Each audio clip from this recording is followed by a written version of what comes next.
हे धर्मराज, तुम एक पुण्य आत्मा हो। तुमने निस्वार्थ बुद्धि से जो अन्न दान किया है, वैसा आज तक किसी ने भी नहीं किया। भगवान तुम्हें सहस्र वर्षों की आयु दे। सच बोल गए ब्राह्मण देवता, मेरे जैसा निस्वार्थ दाता कोई दूसरा नहीं है।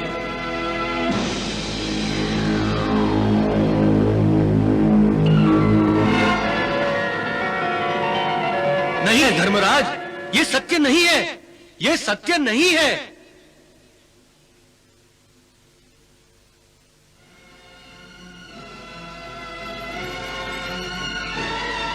ये सत्य नहीं है? किसका साहस है जो इस सत्य को नकार रहा है? कौन है वो? यदि सत्य कह रहा है तो फिर डर कर क्यों छुपा हुआ है? सत्य बोलने वाले यूं छुपा नहीं करते। मैं छुपा नहीं हूं महाराज, सत्य की भांति आपके सामने ही हूं और आप मुझे देख नहीं पा रहे हैं।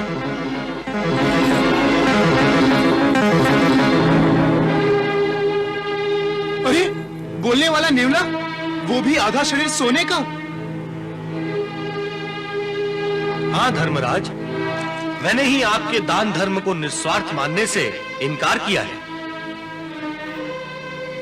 परंतु मैंने तो यह सब कुछ अपने किसी भी स्वार्थ की पूर्ति के लिए नहीं किया है। इसका प्रमाण अभी मिल जाएगा यदि आप मुझे आज्ञा दें।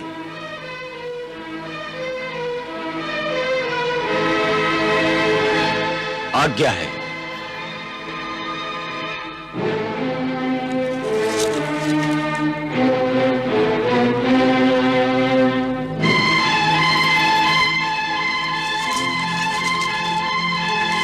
रुक जाओ, हे विचित्र प्राणी, रुक जाओ। आप एक नेवला होकर भी मनुष्य की वाणी में बोल रहे हैं। अवश्य आप कोई महात्मा हैं, परंतु आप भोजन किए बिना कहां जा रहे हैं? यदि आप भोजन किए बिना यहां से चले गए तो यह धर्मात्मा पांडवों का अपमान होगा। और आप ही ने तो आज्ञा मांगी थी भोजन करने की। मैं यहां भोजन करने नहीं, इस यज्ञ की महानता की परीक्षा करने आया था। तो फिर कर ली आपने परीक्षा? हो गया आपको इस यज्ञ की महानता का परिचय?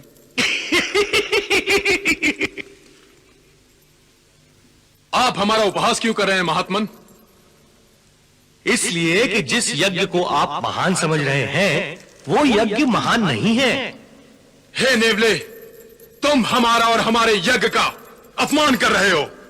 अपमान नहीं वायुपुत्र, मैं आपको सच्चाई बता रहा हूं।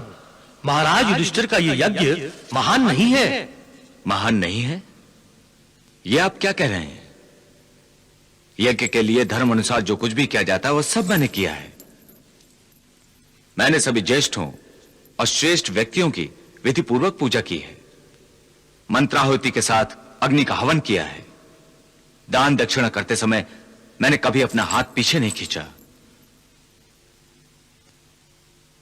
मेरी दान दक्षिणा से अपनी झोलियां भरने वाले सभी प्राणियों आदि ने इस यज्ञ की महानता के एक सुर में गुण गाए हैं। और आप कह रहे हैं कि यह यज्ञ, यह दान महान नहीं, तुच्छ है? धर्मराज, आपके यज्ञ के कारण सभी के मन को संतोष प्राप्त हुआ होगा, परंतु यदि ये यज्ञ महान होता तो मेरा आधा शरीर जो सोने का नहीं है, वो भी इस यज्ञ के कारण सोने का बन जाता।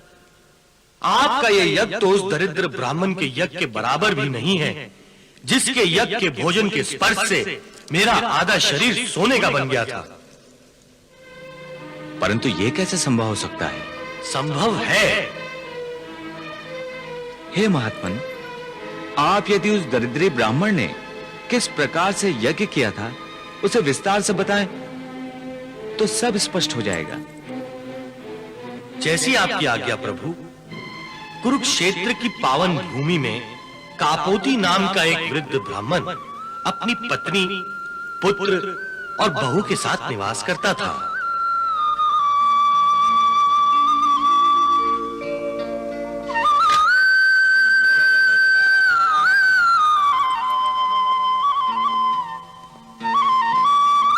हे प्रभु, तुम्हारी बड़ी कृपा है, आज तक कोई भी याचक मेरे द्वार से खाली हाथ नहीं लौटा। इसके आगे भी कोई भी याचक खाली हाथ ना लौटे, बस यही मेरी आपसे विनती है।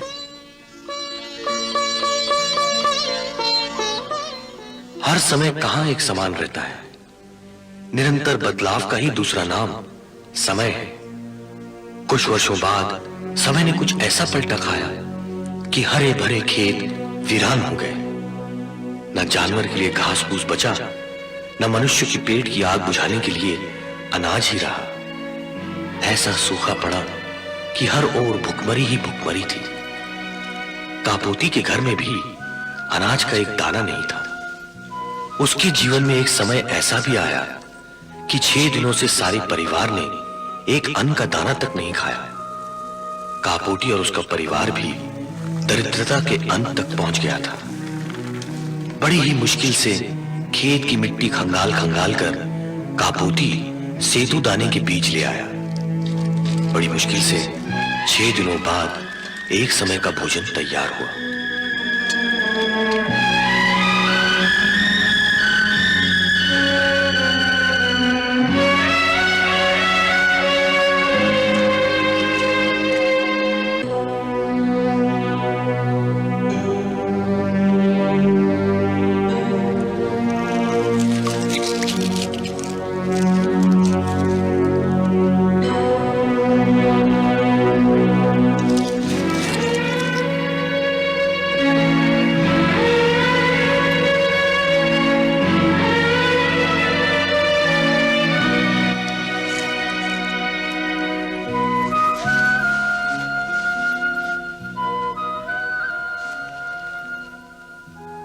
हे धर्मात्मा,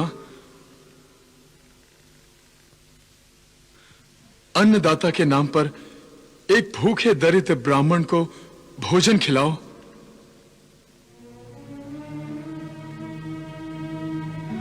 अन्न का दान करके पुण्य कमाइए, भूखे ब्राह्मण का आशीर्वाद लीजिए।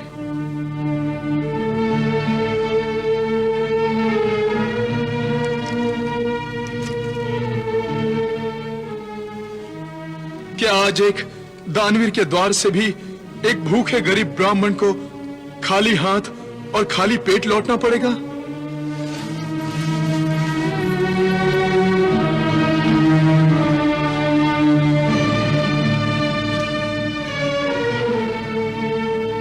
हे महोदय, आप इस घर के स्वामी हैं। मैं आपके घर पर एक अतिथि बनकर आया हूं। सुना था आपके द्वार से कभी कोई खाली हाथ नहीं लौटा, परंतु आज देख लिया, जो सुना था वो झूठ था।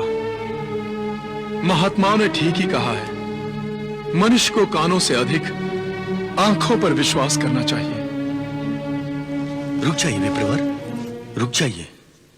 आज तक कोई भी मेरे द्वार से यूं निराश होकर नहीं लौटा। आइए, मेरे घर में आपका स्वागत है। आपकी सेवा का लाभ हमें मिल गया, हम धन्य हो गए। आइए आइए, पधारिए पधारिए, विराजिए।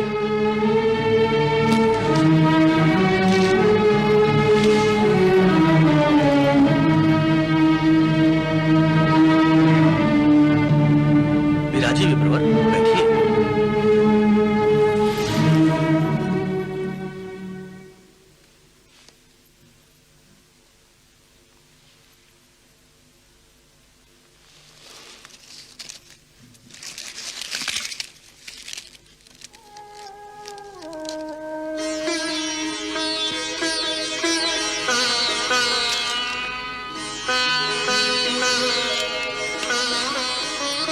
लीजिए विप्रवर, इस सत्तू का स्वीकार कीजिए और हमें अनुग्रहित कीजिए।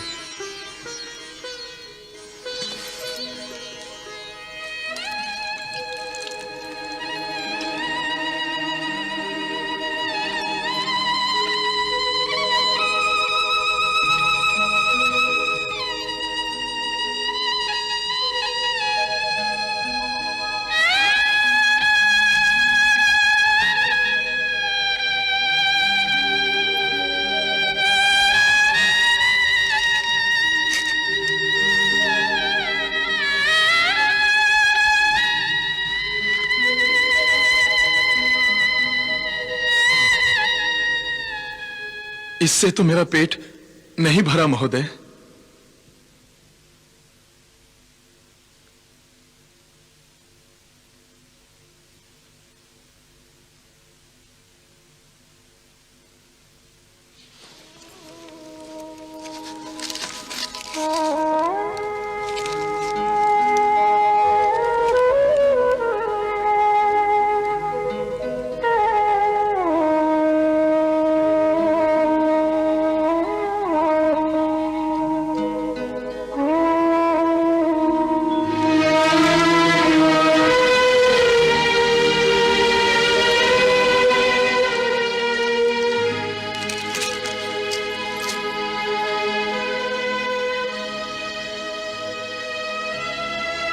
लीजिए ब्राह्मण देवता, इससे आपकी क्षुधा शांत हो जाएगी।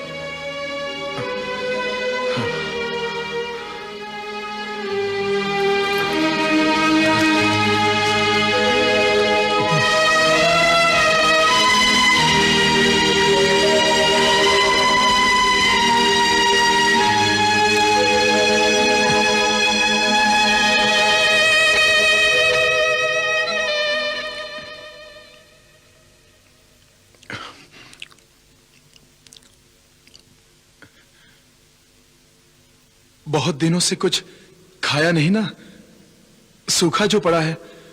अब भोजन मिला है तो भूख शांत होने में ही नहीं आती। अब भी पेट नहीं भरा है।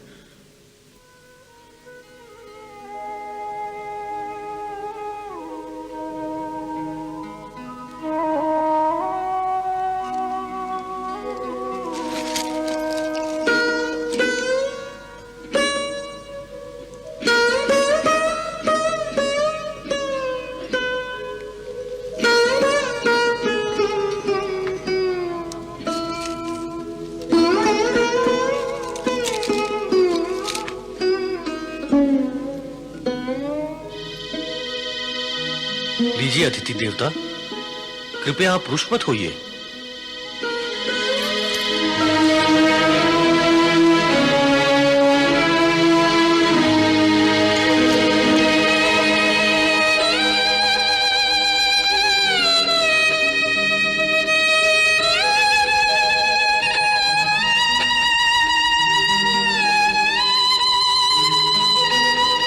महोदय, क्या कुछ और भोजन मिलेगा?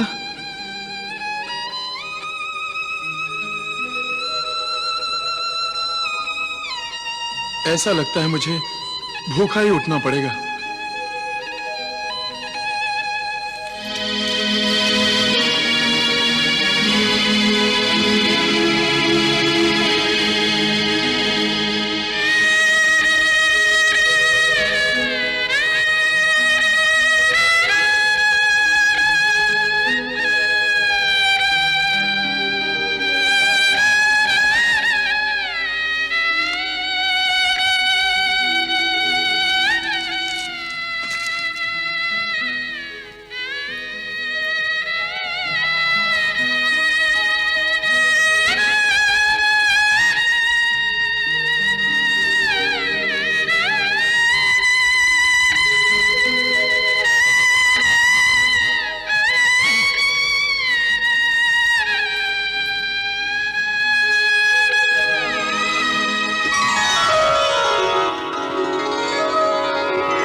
हे कापोती, मैं यमधर्म हूं। तुमने और तुम्हारे परिवार ने न्याय, धर्म और अपनी क्षमता से बढ़कर अन्नदान किया है। यहां तक कि तुमने अपने अतिथि धर्म का पालन करने के लिए अपने प्राणों तक की भी चिंता नहीं की। तुम्हारा यह दान यज्ञ ही है जिससे मैं संतुष्ट हूं। हे द्विश्रेष्ठ, तुम्हारे अतिथि धर्म का गुणगान तो देवता भी करते हैं, इसीलिए मैं इस सूखे में तुम्हारी परीक्षा लेने आया था। हे विप्रवर, भूख के कारण मनुष्य अपना विवेक खो बैठता है, उसकी बुद्धि भ्रष्ट हो जाती है और ऐसे में धर्म मार्ग से वो भ्रष्ट हो जाता है। परंतु तुमने अपने धर्म का पालन करके संसार के सामने एक महान उदाहरण रखा है। तुम महान हो। हे द्विश्रेष्ठ, तुम्हारी महानता इतनी है कि तुम्हें और तुम्हारे परिवार को सदैव ब्रह्मलोक ले जाने ब्रह्मलोक से दिव्य विमान आ रहा है। मैं वहीं पर चुपचाप छुपा सब कुछ देख रहा था। जैसे ही दिव्य विमान अदृश्य हुआ, मैं पतलों पर बचे हुए सत्तू के अंश को खाने बिल से बाहर निकला।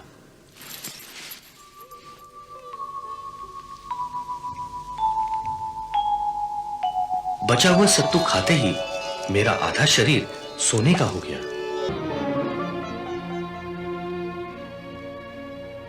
तब से मैं उस ब्राह्मण जैसा दानवीर ढूंढ रहा हूं, परंतु मुझे आज तक नहीं मिला। आपका नाम तो बहुत है। जब मैंने आपका नाम सुना कि युधिष्ठिर यज्ञ कर रहे हैं, तो मैंने सोचा कि आज मेरा शरीर पूर्णतः सोने का बन जाएगा। परंतु दुख की बात तो यह है कि आपको भी अहंकार है। आप भी अहंकार के मारे यज्ञ कर रहे हैं, आप दिखावा कर रहे हैं। यहां भी मैं अपने शरीर को पूरा सोने का नहीं बना सका, और इसीलिए मैं कहता हूं कि आपका ये महायज्ञ महान यज्ञ नहीं है।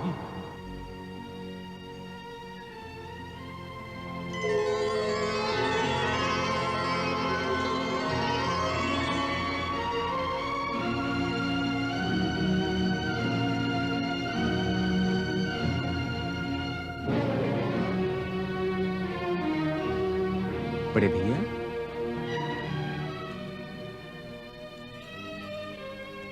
केशव, मैं तो यज्ञ का अर्थ ही भूल गया था।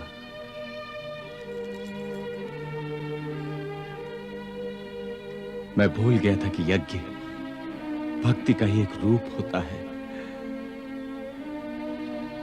मैं भूल गया था कि यज्ञ करना अर्थात ईश्वर की भक्ति करना है। मैं ये भी भूल गया था कि भगवान को पाने के लिए तपस्या करनी पड़ती है। मुझे अपने अहंकार में यह भी याद नहीं रहा कि भक्ति में समर्पण की भावना होती है। केशव, यज्ञ में काम, क्रोध, मत्सर, अहंकार आदि सभी विकारों की आहुति दी जाती है। इनका हवन किया जाता है। परंतु मैं अपने अहंकार के अधीन होकर अपने आप को ईश्वर समझ बैठा था, जबकि तुम मेरे सामने खड़े थे। केशव, अब मेरी इस भयंकर भूल को एक नेवला ने आकर समझा दिया। मैं तो कुछ भी नहीं हूं और मेरा अहंकार झूठा